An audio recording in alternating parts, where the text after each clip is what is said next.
पहला सबक, खुदा की तलाश। खालिक का आयत की मरिफत हासिल करने के लिए हम क्यों गौर व फिक्र करते हैं? एक, इस वसी व अरीज कायनात के बारे में जानिए और इससे वाकिफियत हासिल करने का शौक हम सब के दिलों में होता है।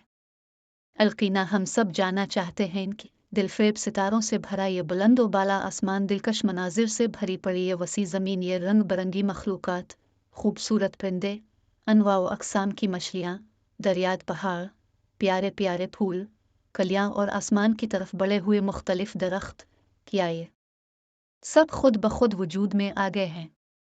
आइए अजीब व गरीब नक्श व निगाह किसी माहिर व तो नक्काश के ज़रिए खींचे गए हैं। इसके अलावा हम सब के जहनों में सबसे पहले ये सवालात भी उभरते हैं कि हम कहाँ से आए हैं, कहाँ हैं और कहाँ जा रहे हैं। अगर हमें इन तीनों सवालात के सही जवाब हासिल हो जाएं, तो ये हमारी खुश नसीबी होगी। यानी हमें ये मालूम हो जाए कि हमारी जिंदगी का आगाज कहाँ से हुआ, आखिरकार हम कहाँ जाएंगे और अब यानी इस जहान में हमारे क्या फराइज हैं।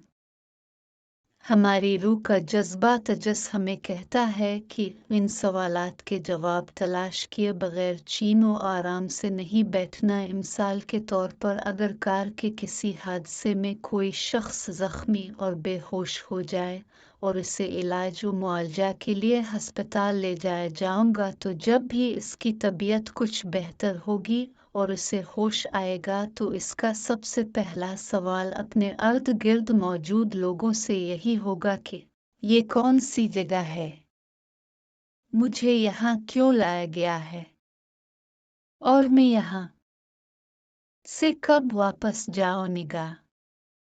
इस मिसाल से जाहिर है कि इंसान के जहन में इस किस्म के सवालात पैदा होते रहते हैं और वो इनका जवाब हासिल करने का ख्वाहिशमंद रहता है। लिहाजा पहली चीज़ जो हमें खुदा की तलाश और कायनात के पैदा करने वाले की मरिफत हासिल करने के लिए उभारती है, वो हमारी रूह की तशनगी और जुस्तजू का जज्बा है। 2, शुक्रगुजारी का एहसास।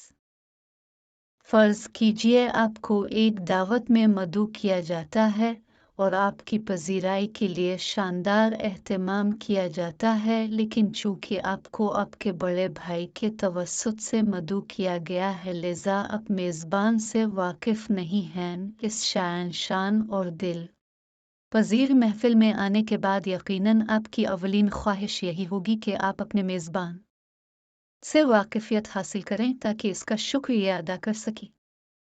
हम भी जब इस वसी व अरीज कायनात पर नज़र डालते हैं और खालिक का आयत की अता करदा अनवा व अक़साम की नेमतों को देखते हैं, मसलन देखने के लिए आँखें, सुनने के लिए कान, सोचने के लिए अक्ल व शऊर, मुख्तलिफ किस्म की जिस्मानी और ज़हनी ताकतें और सलाहियतें, ज़िंदगी की बेशुमार सहूलतें और आसाइशें और पाक व पाकीज़ा रोज़ी, तो बेइख्तियार ये ख्याल आता है कि उन तमाम नेमतों के अता करने वाले को पहचाने कि वो कौन है। अगरचे उसे हमारे शुक्रिया की ज़रूरत नहीं, मगर हम चाहते हैं कि इसका शुक्रिया अदा करें, और जब तक हम इस काम को नहीं बजा लाते हमें बेचैनी का एहसास रहता है। और यही अमर एक वाज़ेह दलील है कि जो हमें खुदा की मरिफत हासिल करने पर आमादा करती है। 3, खुदा की मरिफत से हमारे नफ़ा व नुकसान का ताल्लुक़। फ़र्ज़ कीजिए आप दौरान सफ़र एक ऐसे चौराहे पर पहुंचते हैं कि जहां पर बहुत हंगामा और फसाद बरपा है। वहां मौजूद तमाम लोग अब से कहते हैं कि इस चौराहे पर ना रुकिए, यहाँ पर रुकना ख़तरनाक है। लेकिन हर गिरोह आपको एक अलग समत जाने का मशवरा देता है। एक गिरोह कहता है कि बेहतर होगा आप मशरक़ी रास्ते से जाएं, दूसरा मगरबी रास्ते को महफूज रास्ता बताता है, जबकि तयस्सुर अलिफ गिर वो इन दोनों के दरमियानी रास्ते को महफूज तरीन रास्ता करार देता है और कहता है कि ख़तरे से बचने और पुरअमन मकाम तक पहुँचने का वाहिद ज़रिया के जहाँ तमाम असबाब सआदत मुहैया हो यही रास्ता है। क्या हम गौर व फिक्र किए बगैर किसी एक रास्ते का इंतखाब कर लेंगे? क्या हमारी अक्ल इस बात की इजाज़त देगी कि हम वहीं पर रुक जाएं और किसी भी रास्ते का इंतखाब न करें? यकीनन इसका जवाब नफ़ी में होगा। बल्कि हमारी अक्ल हमें इस बात पर आमादा करेगी कि हम फौरन हालात का जायजा लें और हर गिरोह की बात गौर से सुनें, और इनमें से जिस गिरोह की बात सही, सदाकत पर मबनी और काने करने वाली दलील के साथ हो, इसको मान लें और फिर पूरा इत्मीनान हासिल करने के बाद एक रास्ते को इंतखाब करके आगे बढ़ जाएं।